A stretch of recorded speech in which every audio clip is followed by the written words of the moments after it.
Hello, welcome back to my channel. Oh my goodness. Okay, I have bags, suitcases even, under my eyes, which I'm only just noticing now, as you can tell. So I'm going for a short walk because I want to get a recording out. I can't remember what I last posted, but again, I'm trying to get all this 90-day stuff done. I think I recorded yesterday. I might have, I can't remember. But I think I recorded yesterday. So therefore, as mentioned yesterday, I'm going to do the phase 2 shopping with my client. I think it's phase 2 of 3, because I believe the last bits we need to get a bit more expensive, so we need to work up to that. But yeah, I'm on a short walk and testing out my new, bought like some wedge boots. I treated myself to some wedge boots that are actually really nice. I have flat feet, so I need height. I need a bit of heel. And the difference between these boots and my normal winter boots is these are ankle boots. Yeah, they don't come up quite to the knee. And yeah, second day wearing them, they're quite good. But yeah, it's freezing, it's cold, but I like it. I had an amazing morning. I was quite tired, and I'd registered for a networking event online, which I almost cancelled. But I was like, it's online, and I was meant to get glam for it, but I'm like, I can't be bothered. So I didn't. I attended it in my dressing gown on top of all of this, and it was great. It was a really nice group, and I made some new connections. And there was the only other black person, there was this man, and his name was Lincoln, gosh. And he was such a lovely man, and he's like I think his name is a maestro. He does like piano and stuff. And after I heard my introduction in our group breakout session, he gave me some really nice words of encouragement, and he started it with, to my black sister, and it was just nice. It was like one of those dad things. He was an older man, and he said he was writing something down, like he was writing down what he wanted to say to me, and he did, and it was just really nice to hear, very nice to hear. And I'm just in the car now because it's cold. Ooh. So it was just nice to hear. Okay.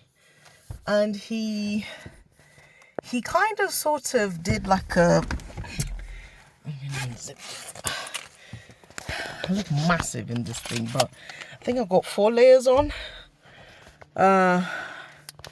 So he did like a song thing at the end, which he posted on LinkedIn, which was really nice.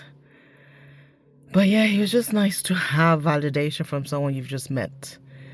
And that to me is actually, validation from anybody is good, because, and I think my intro was very like, oh, I hate doing stupid introductions because I'm not an accountant, I'm more than that, and blah blah blah. So again, as I've said before, going to these networking events is helping me to practice my introduction, but at the same time, anyway, so what I want to talk about is that I went to that was great, and then I went on to LinkedIn just to accept connections and stuff, and I saw a post by Stephen Bartlett that really did it hit a nerve? I basically really related to it, and it was about how the person, what did he say? He said like for founders and emerging founders or whatever, the best, no, what did he say? The most important hire you ever make is the person you choose to be your life partner. And that made a lot of sense to me. A lot of sense.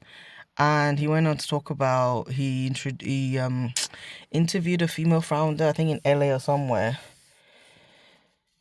that said her worst hire was her husband. But also he talked about what did he talk about? He went on to talk about how when he was 19, if he didn't have the person who was seeing at the time, if they didn't believe in him, and even the person he's with now, they didn't believe him or was there through the highs and the lows, he wouldn't be where he was. And I completely agreed with that.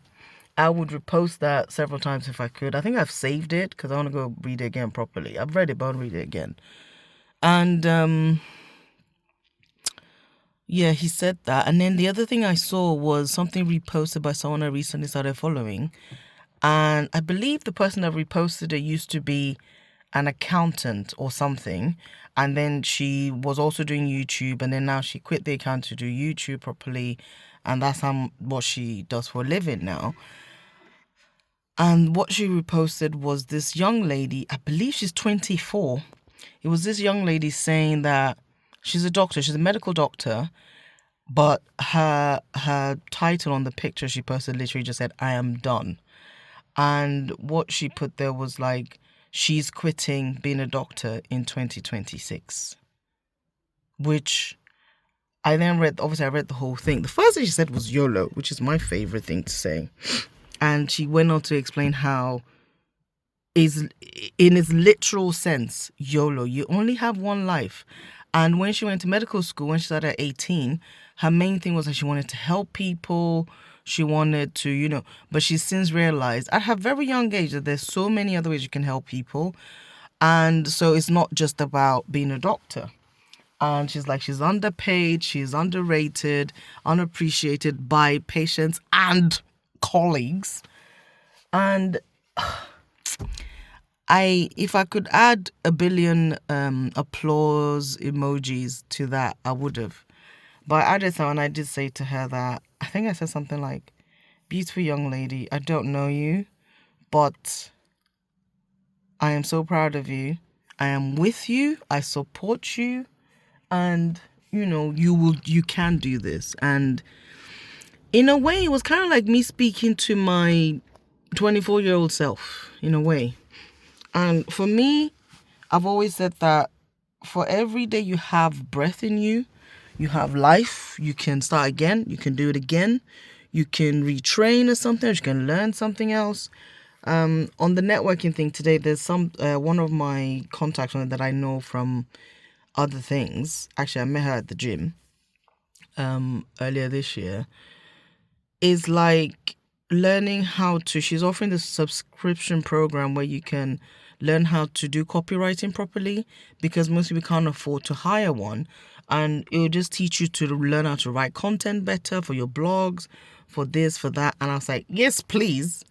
And she's offering it at a cheaper rate now.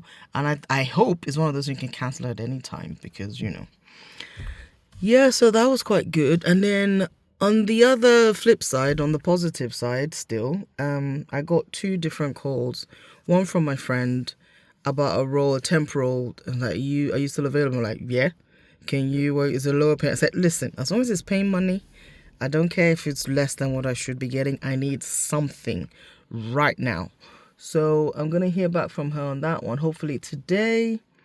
And then, because I had a very, very long day yesterday with a friend of mine, one of my new friends, and we spent the whole day together. I was with her from, I think, 12 till about 5 p.m, just talking. And so I didn't check my emails till like 8 o'clock. And when I checked my emails, there's a lady, an agent that I think she owns her recruitment company, but she's like the MD of them. So she's the one that called me maybe last week or so, or the week before, for some project role. And so I've had my interview with her. I think that was on Monday. And then she's like, oh, I'll send you a CV, blah, blah, blah. You hear back by the end of the week. I didn't hear anything from them last week. But I thought, okay, you know what? It's fine. I'm used to it anyway, whatever. And then she had emailed yesterday to say, oh, they really like you and can you start next week? I'm like, yeah, I'm available to start next week. And she sent the email around 12 o'clock saying that she was going to meet with the hiring manager or something. And but obviously I didn't see the email. So anyway, I replied to her, and it was a good thing. And then today she called me this morning, like about an hour ago, just to check when I could have a Teams meeting with the company. So for this week, so I've given her my availability. And then when I got off the phone, with everything that's been happening the last week or so, with my different frame of mind that I'm in now, I've got this thing where I've got my blinkers on. Like, I'm not looking at anybody. I don't see nobody, Where's Nelson? If you know, you know the song. I don't see anybody. I'm just laser focused. And what I realized was that when things you're expecting to happen are happening, things you've prayed for, things you've wished for are actually happening, you don't feel like, oh my god, this happened, because normally me getting 2 calls about potential job starting immediately, which I would accept both of them, and figure it out, I'm like, normally I'll be like, oh my god, okay, it'll be like a big deal and it'll be quite overwhelming and I'll start panicking about this, that, but I didn't feel anything. I was just like, okay, yeah, of course it's happening, because it's what I prayed for, it's what I've wished for, is what I'm desiring, is what I'm anticipating happen. And one of the podcasts I listen to, they always say, as humans, we have this thing where we often practice bad news. We often rehearse bad things happening when they haven't happened, because for every situation there's a positive outcome and there's a negative outcome, but somehow with society, with this, with whatever, we focus on the bad. Like, why don't we anticipate good news? And I'm like, okay. So it made me realize that not only do I now anticipate great news, I expect it, but also, so when it happens, I'm like, of course it's happening, So yeah, that's what's happened. And I'm still very grateful. I always remain in a place of gratitude, in a position of gratitude, and just, yeah. But I'm very calm. My spirit is very calm. It's very together. And this is just water, by the way, because my water bottle, I need to wash it. But yeah, so whatever you do, anticipate greatness, anticipate good news always. Whatever you pray for, focus on it. Don't even think about the negative. Also, I read a chapter of Outwitting the Devil yesterday, which, again, there's so many things on there that I'm confirming within myself, things that I know already. And yeah, it's amazing. I mean, read some books, y'all. Read some books that will change your life. Because I think when you read a book, it like a physical book, it stays in your brain more than if it's an audio book or something. So that's just my little bit to add. Anyway, I am going to go see my lady now. I told her 1 o'clock. Oh God, it's 1 after 1. Right. I will see you tomorrow. Peace and love, and whatever you do, take care of yourself and be proud of yourself and be kind to yourself. Yeah? All right, bye.